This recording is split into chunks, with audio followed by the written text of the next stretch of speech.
Sveiki. Šiandien pratęsim vėl diskusiją Dieve, kodėl. Tai bus kaip antra dalis ir mes pradėsime nuo pradžios knygos,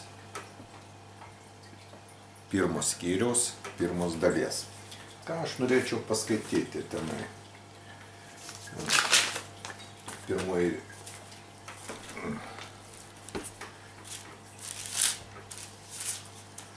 ką rašom? Pradžios knygai pirma skyrius, pirma eilutė, pradžioje Dievas sutvėrė dangų ir žemę. Antra eilutė, žemė buvo be pavidalo, tuščia, tamsa gaubė gelmes.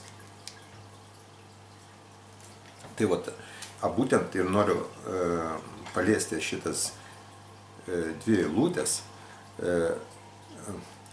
kodėl buvo sutvertas dangus ir žemė, ir paskui žemė buvo be pavidalo ir gaubė tamsa, tuščia. Kodėl? Reiškia, čia yra, nes jeigu Dievas sutvėrė žemę ir dangų, tai jau buvo viskas tvarkingai, gražiai, viskas padaryta, tobulai. Ir štai antroje eilutėje kažkas tai nesusiveda tarp tų dviejų eilučių.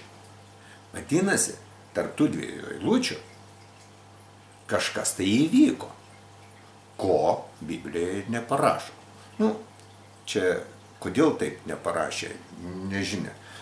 Bet kai skaitai pačią Bibliją, ją gilinasi ir matai, kad reiškia, viskas yra arba kaip nebūtina, bet galima gauti apreiškimą, galima studijuoti, analizuoti, šifruoti, nes, kaip sakyta, kad Biblija irgi yra užkoduota. Tai, ir už tai, kaip sakant, jeigu, kaip čia, gal geriau būtų pradėti tada taip pat, tada, reiškia, perskaitėm pradžios knygui, reiškia, o tada mes paimkime Luko Evangeliją. Luko Evangelija ir, reiškia, 10 skyrius ir 18 eilutė. Ką sako pats Jėzus?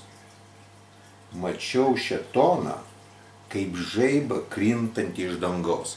Kaip žaibą krintantį iš dangaus. Čia gal pas mumis nėra tokių žaibų smarkiai, bet kai kur dar žaibuoja dar smarkiau. Bet jeigu jau šėtonas krito kaip žaibą, tai bet čia Jėzus matė, jis matė, kaip šėtonas krito iš dangaus, kaip žaibas. Ir tada, dabar dar, kad mes įsigilintum daugiau ir suprastume apie tą pirmą ir antrą eilutę, reiškia, tai ką rašo Ezechielio 28 skyrius, 14 eilutė iki 18, reiškia, imtinai 17, reiškia, tu buvai pateptas cherubas, kuris dengia, aš tave tokiu paskyriau, tu buvai šventame Dievo kalne, vaikščiai tarp ugninių akmenų. Tu buvai tobulas savo keliuose, nuo savo sukūrimo dienos, kol buvo atrasta tavyje nedorybė. Tau plačiai beprekiaujant, čia įdomiai pasakyta, kad plačiai beprekiaujant, bet nežinau, ar čia tai toksai vertimas, ar kaip, bet beprekiaujant, reiškia, darant, aš tai kaip suprantu, darant tokius,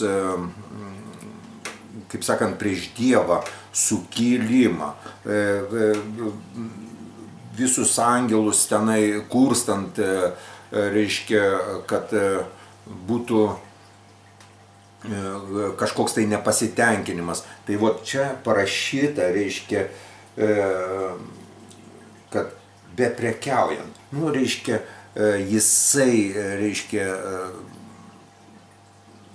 darė tą, kaip sakant, kurstė karą, sukilimą prieš viešpatį, prieš kūrėją.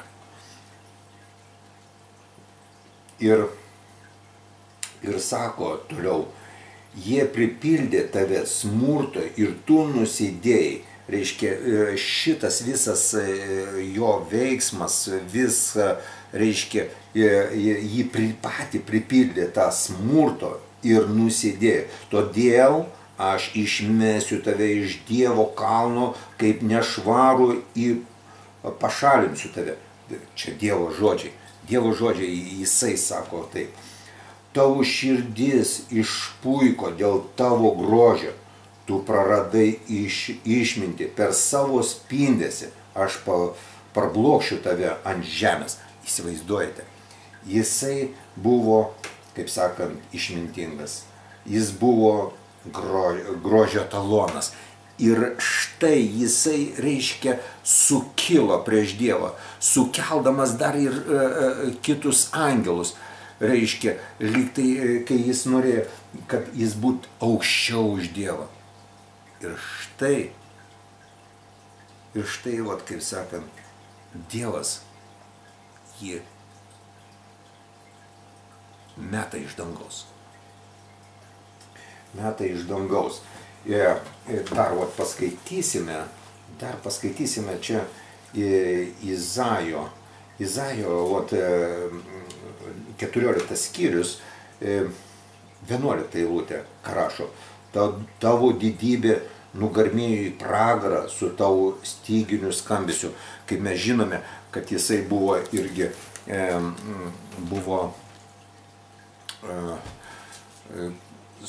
kaip sakant, irgi muzikos, reiškia, šlovinimo, kaip sakant, gal, kaip sakyt, vadovas, ten, kuratorius, reiškia. O ką toliau dar rašo 15 eilutėje Izaijo 14 skyriui. Bet tu esi nublokštas į pragarą, į giliausią bedugnę. Į giliausią bedugnę. Bedugnė reiškia nėra dugno. Nėra. Nėra, reiškia, buvo nublokštas. Už tai mokslininkai, aš čia kažkokį pamokslą ar skaičiau, dabar aš neprisimenu ir nenoriu per daug fantazuotis, ne, yra, bet čia tai matyt, kad tie, kurie studijuoja Bibliją ir krikščionys mokslininkai, jie, reiškia, šėtono kritimą, Liuciferio kritimą, reiškia, prilygina kaip atominiam karui, pasauliniam karui. Nes už tai, kada buvo ta žemė sukurta tobulai ir šėtonas sukilęs prieš viešpatį, viešpatis negalima, kaip sakant, kūrėjo, pats kūrėjo, jo visą nuosavybę. Jisai ką pasakė? Aš parblokšiu tavęs. Ir taip jis padarė. jisai šveitė jį iš dangaus. Iš dangaus taip šveitė, kad pagaliau mes, kaip sakant, pirmam skyriui ir antroji eilutėj parašyta: žemė buvo be pavydalo ir tuščia, ir tamsa gaubė gelmes. Reiškia, buvo tas nubloškimas ant tiek smarkus, kad, reiškia, žemė pasidarė be pavydalo ir tamsa gaubė ją. Reiškia, buvo viskas. Bet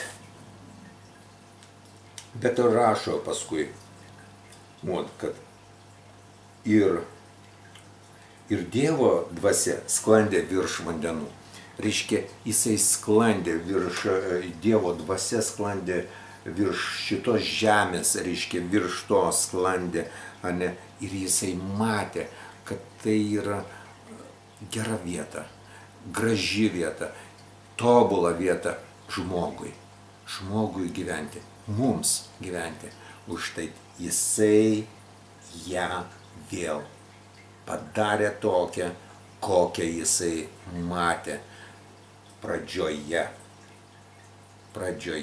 ir jisai vėl atstatė. Tik tai vienas dalykas, reiškia, šitoj žemėj dar ir vis dėlto pragare buvo nublokštas ir Liuciferis. Tai vot, jisai, kaip sakant, irgi dabar kariauja dėl mūsų sielų. Bet jeigu mes su Viešpačiu ir Dievo dvasia mūsų saugoja ir mūsų sielos išgelbėtos, nes mes patikėjome Jėzų Kristų kaip gelbėtoją. Todėl pasilikime su Viešpačiu Jėzaus Kristaus vardu. Amen.